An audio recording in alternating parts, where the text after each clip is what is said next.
wanted to play baseball. And I always felt when I was a kid, I'm going to make my living playing ball. I loved it. You have to love it, or don't go in.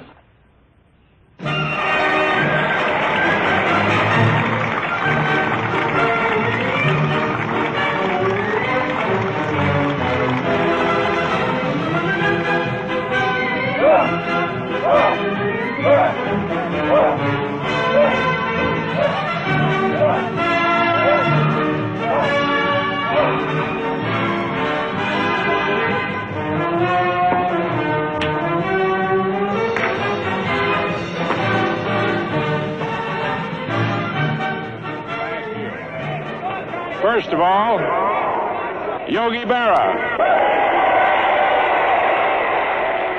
When I had men on base, that's when I liked to hit the best. I always felt that's when I bear down the most, when the men on base, to get them in. And I didn't care where I hit the ball. The manager in spring training, it's almost the same routine every year, and all the players know what they have to do. We do our calisthenics, 5 minutes. We warm up, 10 minutes. When we work off the mound, we have 2 groups. We give them 15 minutes apiece. We may have an hour and 40 minutes of hitting. We got 2 fungal hitters hitting infield. We got the pitching coach looking at the pitcher. We have our catching coach, Hegan, taking care of the man warming up who's next going in to pitch. There's always something to do, and we have it timed. Tom Tresh.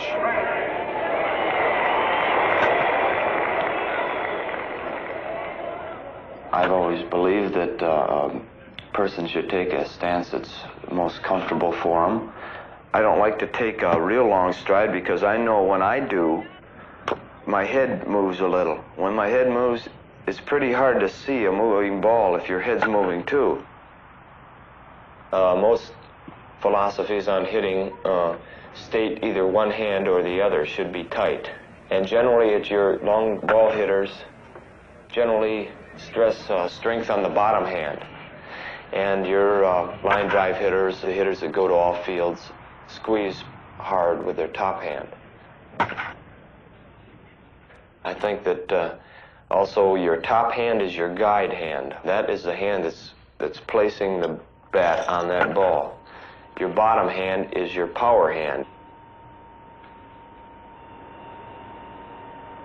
I think that you have to throw the barrel of the bat, which is the middle of the bat to the end, at the ball. There's a lot of hitters just say, just throw it right at the ball. They just want you to concentrate on getting that barrel of the bat on the ball. Because if you swing, a lot of times when you say swing, you don't really mean swing. I mean, actually, you mean maybe flip your wrists. Because some hitters have a sweeping, long swing. And of course, your long swing takes a lot longer time, and a lot of things can go wrong. So when they say just flip the barrel of the bat at the ball, they mean you generally have a shorter arc, and you hit the ball more consistently in the good part of the bat. And also very important is the follow-through on your swing. Because if you start after a high pitch and you remember to, when you follow through, to follow through down lower, it'll make your swing level. And the reason why we talk about level swings, it's so important. I know because I find myself, especially left-handed, I swing just a little up at the ball, which I am in the process of trying to correct right now. Because if you sit down and just mathematically think of, you've got a round bat and a round ball, and they have to meet square. I mean, you've got a tough job. Actually, when you start thinking about hitting, there's so many different things. I know one thing, we don't have enough time. But I know what I try to do, of course, hitting, you want to try and get all the mechanical things. So it's just natural reaction, like eating a piece of cake or something. In other words, your stride, where you put your foot, where you hold your hands, everything is just automatic. At that time you step up the plate, you should be thinking about one thing: I'm going to beat that pitcher. I'm better than he is. And there again is that confidence angle, which is, again, very important. You've got to know you're a better hitter than that pitcher is a pitcher, or you might as well not go up there, really. I know Mickey, for instance, who, of course, has been my idol since I was about 12 or 13 years old. He'll joke. It's just really, to the guys it's a joke, but it still shows confidence, and that is, he'll every once in a while say, you know, I feel sorry for that pitcher today, you got to face me. But in that statement, he's showing an awful lot of confidence. Of course, he shows that all the time, and I think it's great.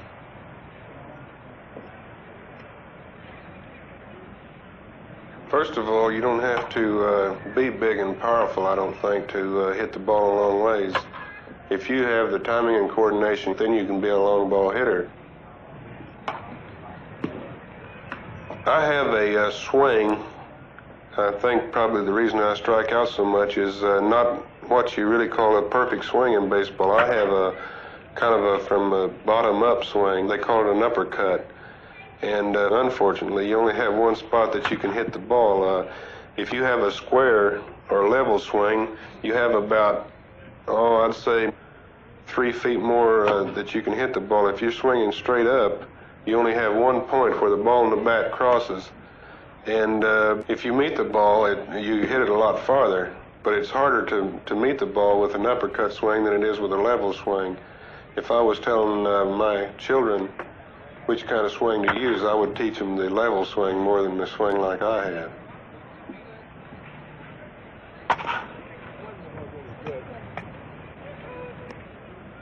Well, when I first came up, I used a 36-ounce bat, both ways, right-handed and left-handed. And it was because that if I was ahead of a pitcher, I could figure on a fastball. But nowadays, he's liable to throw you a change-up, or a curve, or a slider, or screwball, anything. And I think that's the reason that the hitters have gone to the lighter bats. It's not for distance or anything. It's just because that the pitchers have changed so much. They won't give in to you anymore and throw you that fastball. They throw so many change-ups. We've got pitchers in our league now that throws 3 different speed fastballs. And if you're using a heavy bat and you get off stride a little bit, you can't whip it like you can a light bat. So I think that that's the thing, that you can still be out in front or not quite ready, and you can still get the bat around faster. When I get in a slump, I just shut my ears to all advice and try to just keep working my way out of it. Slumps are more mental than anything else because you know you can hit, and the thing that'll get you into slumps, you start hitting line drives right at the second baseman or the first baseman, and it'll seem like that you're doing that every time. You'll think, well, I'm hitting the ball good, but it's always right at him, so I'll try to get under the ball and hit a fly ball. And then you start changing your grip and your stance, trying to hit fly balls, and the first thing you know, you're starting to strike out and pop up and ground out, and then you really start winning. So a lot of times, if I'm in a slump, I start bunting, just trying to drag the ball or push the ball down the third baseline to get hits. And then if you get a couple of hits, well, you quit worrying about it, and I think it's all in your head, the slumps there. In the Yankees, I've never seen in anything I've ever been around where people like each other so much and feel a sense of, I don't know how to explain it. It's a pride. I see Bobby Richardson and Tony Kubek make a good double play, and sometimes it makes my hair stand up on my arms. It just makes you feel good that you're on the same team with them. You see Clete Boyer dive over across the third base line and catch a ball and throw a guy out laying on his stomach, and you're glad that you're on the same team with him. Or you see Whitey Ford pitch a one-hit game and get beat in the World Series, something like that, and it makes you almost cry because you couldn't do anything to help him. It's just, it's like a one great big family there, and it just makes you feel good that you're on the same team with him. Roger Maris. That's the difference, I think, a lot of times between a guy having a good year and a bad year. You don't stay in any long slump. Try to work on it yourself, but you also appreciate what help you may get from someone else, because someone else can see what you hit like before, and they can see what you're hitting like now, and I think it'd be a lot easier. Like myself, I can see the difference in a guy's swing compared to when he's going good and bad. I swing at anything as long as it's in my zone, that's all. As you can notice by looking at my walks. And I never get too many for that one reason. I don't take many pitches. If the ball's close to that plate, I'll swing at it. It's got to be pretty bad usually before I don't. I got a theory on hitting that'll set baseball back about 20 years. This ball club carries itself a lot on momentum that they all feel as though they're the best. They're not going to get beat. And when you can go into something with an attitude like that, that does help. They know they're going to win the thing. Now all it is up to the other team to prove that they're not going to win it. Elston Howard. I think that one of the most important things for myself as a hitter is watching the ball and meeting the ball. I used to be a big swinger, and I was going for the long ball, home runs, and I realized as I grew older that I learned a lot about if the ball is outside, hit the ball to right field. If the ball is over the middle, I try to hit the ball right through the middle of the pitcher's mound. And if the ball is on the inside, I pull the ball into the left field. I use the heaviest bat on the Yankee ball club, and I found out this will make me wait longer. And when I hit the ball where the ball is pitched at, I'm a better hitter. With a light bat, I swing a little too quick. That's me. I can wait. With a light bat, I still get out front. But when I got a heavier bat, my theory is that I can wait and I can steal, not from my shoulders, but my wrists. I work on my wrists during the wintertime. I got some little weights and do all different exercises with the wrists. You know, I hit with my wrist. I try to wait till the last minute and just pop my wrist at the ball. If I swing easy, more or less, I can just keep my head and watch the ball. Well, if you swing hard, you have a tendency to pull your head around. And when you take your eye off the ball, you can't see the ball, and you're not a good hitter. And I like to go into the ball. I don't like to go away. You find some fellas that go away. You step in the bucket. But if they pitch me inside, then I'm going to open up, pull my left leg out of there, and try to get out front of the ball. Then I think one other important thing about the feet and hitting is that the right foot, if you're a right-hand hitter, keep this foot planted, stationary. Don't move it. I'm one fella, I don't believe that I know everything about the game. And my advice to the younger people, take advice, work hard at it, and don't ever feel that you know everything about it. Live a clean life, which is very important. Watch yourself, and I think that any player will abide by those rules or someday will come up in the major leagues, because I have lived a clean life as well as working hard, and it helped me out a great deal.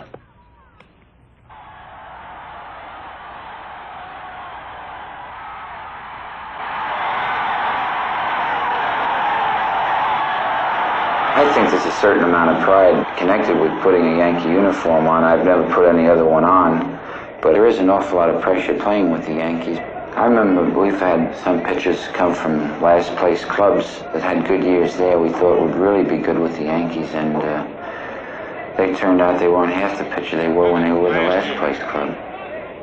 I don't know whether it was they were more relaxed being in the second division, because there is an awful lot of pressure playing with the Yankees, because you're always playing for, fighting for a pennant. I know I've been here 14 years, we've won 12 pennants, and the other 2 years we were right in the thick of the pennant race. The 2 years we didn't win. And we go into town, we see the best pitchers the other team can throw at us. We see the biggest crowds that this team will draw all year. And 90% of the people are probably rooting against us. So there's quite a bit of pressure on a Yankee ball player.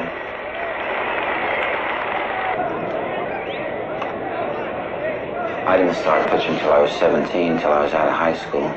I think a pitcher can hurt his arm, a kid, if he starts when he's 10 or 11 years old.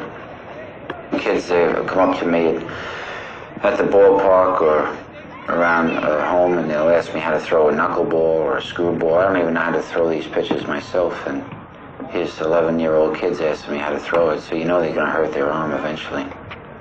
I think they should learn the other things that come with pitching.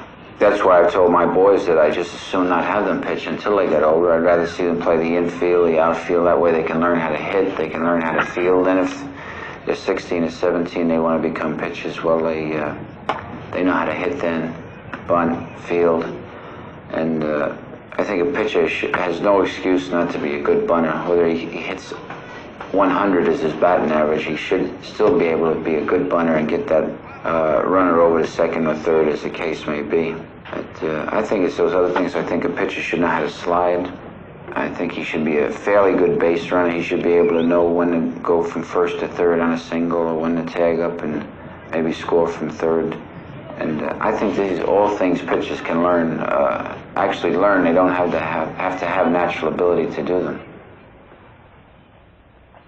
I think that twisting of the wrist and the elbow is bad for kids 11 to 12, because their arm and their whole body is going to get much bigger in the next 6 or 7 years. And I think they should just throw fastballs straight. If they're an infielder, try and throw that ball straight to first base. That's a way of getting control. If you're in the outfield, you're going to make throws to the catcher or the third baseman. You're going to have a sound arm, a strong arm probably. I think that helped me more than anything. Playing first base all through high school, never having thrown a curve until I was 17 years old. I don't think I'm what you call a real good fielding pitcher as far as natural reflexes. I think anything I have improved my fielding is from practice. Things like every time there's a ground ball hit to the right side of the infield, I'm always ready to get over to cover first base if the first baseman has to go for the ground ball. On bunts, you make it up with your first baseman or your third baseman. I guess you'd call it part of being a good fielding pitcher, but 75% of it is things you have to learn and just get so that it becomes a habit every time it happens. I think the difference between AAA and Major League Ball is all the points are just a little finer. From a pitcher's standpoint, your pitchers control the ball more, much more. In the minor leagues, when a pitcher's behind a hitter, a good share of the time you can get a fastball. And that's when a pitcher gets hurt, when he has to throw what they know is coming. But in the Major League Ball, when pitcher's behind you, you might get a curve, you might get a slider. He's got 2 or 3 pitches he can get over the plate all the time. Currently in my repertoire is the overhand fastball and the sinking fastball, which I throw from almost a sidearm position. And also I throw an overhand curveball and a sidearm or 3/4 curveball. Now I feel that everywhere you have a certain pitch, like I said when I throw my sinker from the sidearm position. Now this is important that I have at least one more pitch from that position where I can get the ball over well too, so that every time they see me coming out of the sidearm position, they won't say to themselves sinker, and be able to read my pitches that way. I think on a pitcher, it's very important that you have very strong legs and strong hands. Strong hands give you a better feel of the ball, and the strong legs give you stamina and drive to the plate. If a pitcher is easily tired, it's because his legs aren't in shape. I think a lot of running, you're going to hear pros and cons on this too, but I believe in running. I do a lot of running, and I'm big, I have to. Now, when my legs aren't in real good shape, I'll go out and I'll pitch 3 or 4 innings and my arm will start getting tired. It's because you've lost the drive. When your legs start getting tired, then you rely more on your arm, and as a result, your arm gets tighter, and you can also hurt your arm this way. So anyone that's serious in pitching should always keep themselves in top physical condition, especially the legs. And when I'm pitching, I like to throw to a catcher's glove.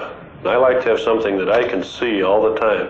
Never take my eyes off in this glove. I like to have him put the glove low and outside, low and inside, high and inside, high and outside. The only trouble is now and then you find a hitter that will peek back and see where the catcher's setting the glove.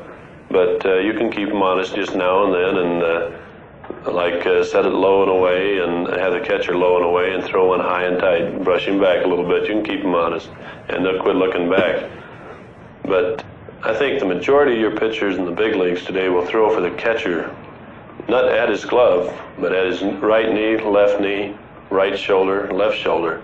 These spots don't move no matter what the catcher's doing. In baseball, the object of a hitter is to take a round bat and hit a round ball squarely. In pitching, your main purpose is just to keep the hitter from hitting the ball solidly. Some fellows try to fool the hitter by speeds, changing speeds. And they try to either get him to hit the ball out in front of the plate to the point where this will wreck his timing, or get him behind late, where he's coming into the hitting zone late. While other guys are strictly power pitchers. They operate on just barreling the ball in there with a lot of speed and movement on the life on the ball. And they say, here it is, hit it. I'm not going to try to finesse you or outsmart you. But there are not many guys that can stand out there and do that to you. So there are other pitchers who, say sidearm pitchers, that pitch you inside and outside. They'll throw a couple balls inside, and then they'll throw you one outside. Or they'll go away from you and get you leaning, and they'll jam you on the inside on the hands. And then the overhand pitcher who throws overhand fastballs up around letter high, and his ball tends to rise. And he complements this with an overhand curveball, and they work the hitter up and down. I think the fastball is the key to the success of all your pitches. No substitute for a good fastball. While hitters react for the fastball, they tend to open up or want to be ready for the fastball. They don't want you to throw a fastball by them. That's why the slider is effective, because it comes zipping in there real hard, and when the ball comes in with a lot of speed on it, they immediately, instinctively react for the fastball. It's coming in hard, and they look for it to move in the direction of your fastball, so they start adjusting their swing for a fastball, and then at the last instant, the ball veers in the other direction. And then that small break at the last minute is enough to fool them. Now, when a guy throws a definite curveball, a big overhand curveball or something that's going to break real big and down, well, it's much slower, and they're able to pick it up quicker and adjust their stride and hold their bat and time it. But nowadays, sliders and fast breaking stuff are becoming very popular because they look so much like the fastball, and this is what fools the hitter. I think most major league pitchers use a curveball when they want a ground ball or a double play, where you try to get the ball breaking down below the knees or down by the knees so that you'll get them hitting the ball on the ground. The basic direction of a curveball is down. It moves sort of diagonally. If you can get the ball moving down and to the side at the same time, that's what makes it effective. And the idea is you can't get a good level swing at a curveball that's down by the knees because the ball is moving downward. Sinker ball is a fastball that just tails off at the last minute, and it has a better effect than a curveball because the velocity of the ball isn't as great on a curveball as it is on a sinker, because a sinker is nothing more than a fastball that does sink. And a lot of times I'll throw a fastball and I don't know what it's going to do, and at the last minute the ball will just sink and the hitters will wind up hitting ground balls. And no one ever hit a grand slam home run off a ground ball. This slider is the latest thing I've learned, and it's helped me an awful lot. It's a cross between a fastball and a curveball. More or less a fast curveball. Most curveballs, you have to sacrifice the velocity for some of the break. While on a slider, you just take a little bit off, not as much as you would on a curveball. A curveball is thrown from the elbow with a cocked arm. But on the slider, your arm is just like your fastball until you get to the point of release, and then you give it a little wrist, and that makes the ball break just like a curveball. I always knew in the back of my mind that the Yankees, they had the better ball players, and I always wondered why. And then when I came up to the Yankees in 1961, and I just went out in center field, and I stood in center field by the monuments, and you get that feeling, you know, a lot of great ball players have played here, and then you put that pinstripe on and you say, well, you know, Babe Ruth wore this, and Tony Lazzari, and Frankie Crissetti, and Lou Gehrig, and Joe DiMaggio. It's just, you just feel great, and you go out there and you want to play baseball. Then when you have a park like Yankee Stadium, and I've told people this frequently through the winter, they say, what's the best ballpark you've played in? And I say, Yankee Stadium. They say, why? Because it's the biggest? I said, no, because when you get there, you have a feeling that you're in a ballpark and you want to play baseball. It's a feeling you don't get in any other ballpark. You know, people say, well, what's Mickey like and what's Whitey like? I says, well, they're everyday Joes, just like anyone else, you know. But yet the image is so great, and this is something, it's very hard to comprehend unless you come in contact with it. I noticed one thing last year in particular, when Mickey, he had broke his foot, I think on June the 5th. And he didn't come back until August the 5th. And the day he came in the clubhouse, it was just as if everybody had been just blessed or something. Everybody just felt, you know, they were in great spirits because here he was back again. Of course, he wouldn't be able to play for a while, but he was back. Just the ball club just came to life again. Well, I think Mickey instills a spirit and a determination in the club like something I've never seen before. Just having him around and, you know, and having him kidding with you and out there playing with you on the field, it's just a great feeling. And I know how the fellas felt maybe when they played with Ruth and Garrick and DiMaggio. He's along the same mold, you know.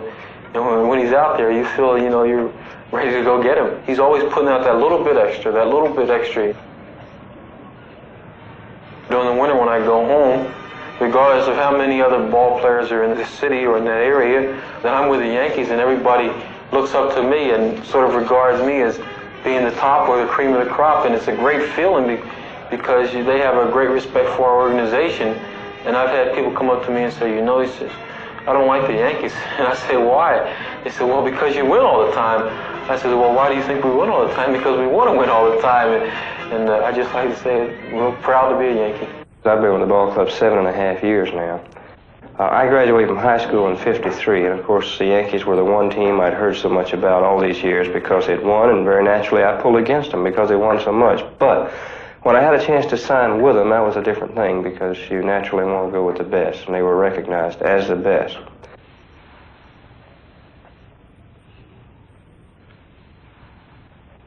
And I can remember my first year in an instructional camp in Florida here. I remember that although he was retired at the time, they brought George Sternweiss, who was an outstanding second baseman, in to help me make the switch from shortstop to second base. Well, this meant a lot to me because here was a fellow who was brought in especially just to do this one thing. And I think this is pretty much the way the Yankees operate. They're first class in every sense. When I think in terms of fielding or ground ball, the first thing I think of is positioning myself for the hitter. Before the ball game, you'll have various meetings and go over the opposing players where you'll know whether they're pull hitters, whether they hit the ball to all fields, and you'll know a little better how to play the hitter. Then after you position yourself, certainly I think the next important thing is to be able to play the ground ball. You have to charge all ground balls. Of course, there's some that are hit extremely hard that you can't charge. But for the most part, when you charge a ground ball, you can play it so that you'll either catch it on the big hop or a short hop. And there are so many times when the ball will take a bad hop and you'll still knock the ball down. And because you've charged the ball, you can still pick it up and throw the runner out at first base. There are times, of course, when it will be impossible to get in front of certain balls, but any ground ball that's hit that you can get in front of, the ideal way is to get in front of the ball, and then, of course, if you miss the ball, you'll have your body in the way so that the ball will not go through. Now, as far as fielding, I think the idea is to be on your toes at all times. You can relax in any way that's comfortable while the pitcher is going through his motions of getting ready for the pitch, but as soon as the pitcher actually goes into his motion to start the delivery, I think the idea is to squat, to bend your legs just a little bit, and to go up on your toes. This, of course, puts you in a position that you're actually leaning forward and you're right ready to move in either direction, according to where the ball's hit, of course. When you think in terms of the double play, you go right back to that key word of position. When you're thinking in terms of 2 outs instead of 1, you naturally have to position yourself a little closer to the bag so that when the ground ball is hit, whether it be hit to short or to third, you're able to get to the bag in plenty of time so that you're able to catch the ball and relay it on to first. So in playing for the double play, you would shorten up your position just a little bit, cheat towards second base, and then when the ground ball is hit, the very first thing you do is go as fast as you can to the bag, straddle the bag. And by straddling the bag, it really doesn't matter too much where the throw is. If the throw is accurate and chest high, you will step on the bag with your right foot, turn and throw to first all in the same motion. If the throw is to the right, you will actually step on the bag with your left foot, turn and throw the ball to first base. There are times when the ball and the runner will be getting to the bag at approximately the same time. On this particular play, you'll find that most second basemen like to go across the bag to avoid the runner. And, of course, you always end up on your left foot. Your right foot is usually up in the air on the follow-through of your throw to first base. And by ending up on your left foot, all you have to do is jump up in the air, and then the sliding runner will hit you and just knock you off your feet, but he can in no way hurt you. This is the way the Yankees teach to make the double play. Straddle the bag, take the throw if it's accurate, step on the bag with your right foot, turn and throw. If the throw is over to the right, hit the bag with your left foot, turn and throw. And then just on that one occasion where the ball and runner are getting there at the same time, go across the bag, continuing your throw to first, and of course by this time you're out of the way of the runner. And here's an important point. Anytime you're fielding a ball, whether it's on the double play or whether it's just catching a line drive, always catch this with 2 hands. This has the hand right in a position to take the ball out of the glove and to continue to throw to whatever base it might be. And anytime you're within 10 feet of the shortstop, always give him an underhand throw, laying the ball up in the air. Now, I've got into a habit of just laying the ball up in the air with no rotation. I would think it would be just a little easier to see, and that's the idea. Get rid of the ball as quick as possible, and at the same time making it easy for the shortstop to see.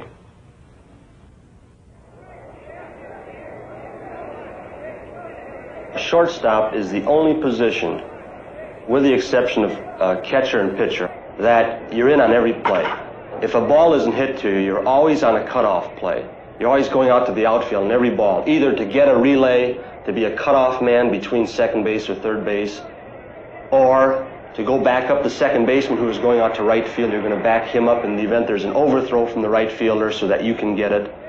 You're always in on a double play. You're always giving signals on almost every pitch as to what the pitcher is throwing, whether it's a fastball or a curveball. Usually the shortstop controls the infield. He will tell the second baseman whether or not it's a curveball, which may be hit in the hole, or a fastball. And this affects an awful lot as to who is covering the base on a steal or a hit and run. For instance, with a left-handed hitter up who can move the ball, hit the ball through the shortstop hole, or pull the ball through the second base hole, with a very fast runner on first, a hit and run situation is very much called for. You do have a little bit of an advantage over the hitter because you do know what the pitch is going to be. An off-speed pitch, a left-handed hitter would have a tendency to pull more. A fastball, he would hit to the opposite field. This isn't always going to work, but as in everything else in baseball, you have to play according to the percentages. Now, if the runner should break on a fastball, which we know because we were watching the catcher's signals, naturally the left-handed hitter would hit to left field most of the times. So that would mean that Bobby or our second baseman would be covering second base. If it is an off-speed pitch, a changeup or a curveball, a left-handed hitter again would have a tendency to pull the ball more. And I would be covering most of the times on a hit-and-run situation. Most of the good shortstops are able to play real deep, and it gives you a little bit more range to your right and to your left. But if you do this, you have to be able to charge a ball real well, and you have to have an exceptionally strong arm. And on hard-hit balls, you have a distinct advantage by being able to play deep because you have an extra step to your right or to your left because it takes longer for the ball to get to you. And, of course, that is an advantage, too, on pop-ups over your head because you're back that extra step or 2 or 3, whatever it may be, depending upon the strength of your arm and your speed. and you can get those pop-ups that might be dropping in.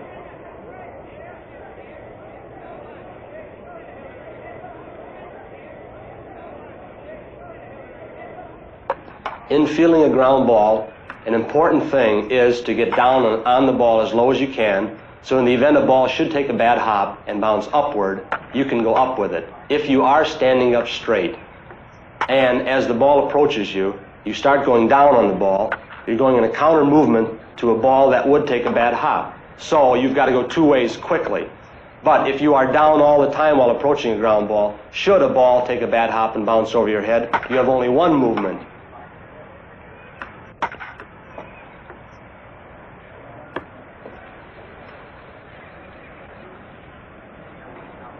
You know, you'll never get a perfect strike all the time on first base, and this is when what I call a good first baseman that can maneuver his feet well on the base from left to the right.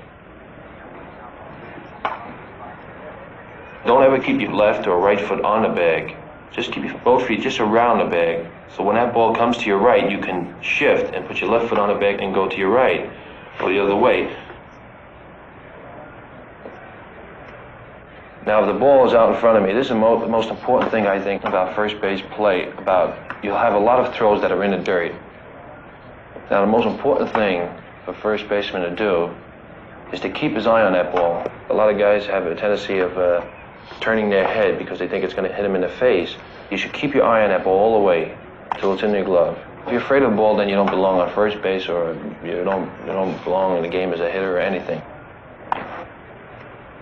Another thing is when you're playing back and you're running to the bag, you should, just before you run, you should look where the bag is and run right for the bag. And then, when you're on the bag, then take your eye and look at the throw. Just as that ball is hit, and you know there's going to be a play at first base, you look at that bag, run to first base, then take your eye and look at the shortstop or wherever the ball is hit. You never think where the bag is, you always have to make sure where the bag is. Pitcher has to get over to first base on every ball that's hit to the right side of the infield. And that's the thing that all pitchers should know. But the first baseman should realize that too. See, the first baseman should realize that if he's playing back, anything that's hit to his right between him and the second baseman, he should try for. He should try to get anything that's hit to his right, because the pitcher has to be over that first base. On a pickoff play, the pitcher should give the signal, and the first baseman should answer it with some other kind of signal. I have to know when I'm going to do it on bunt situations, where I'll be moving in for the bunt, but where there's just a man on first base, and there's no bunt situation, a good pickoff move will get him out. That's not prearranged, but the ones on bunt situations are prearranged. For a left-hander, your most difficult play is the ball hit right over first base, right over the bag. You can say there's a man on first base at the time. Running to second base, you have to judge if you can get this man out. Before each play, before each batter, you have to be thinking, what would you do if you get this ball? You can't think on a play. You have to get it and go.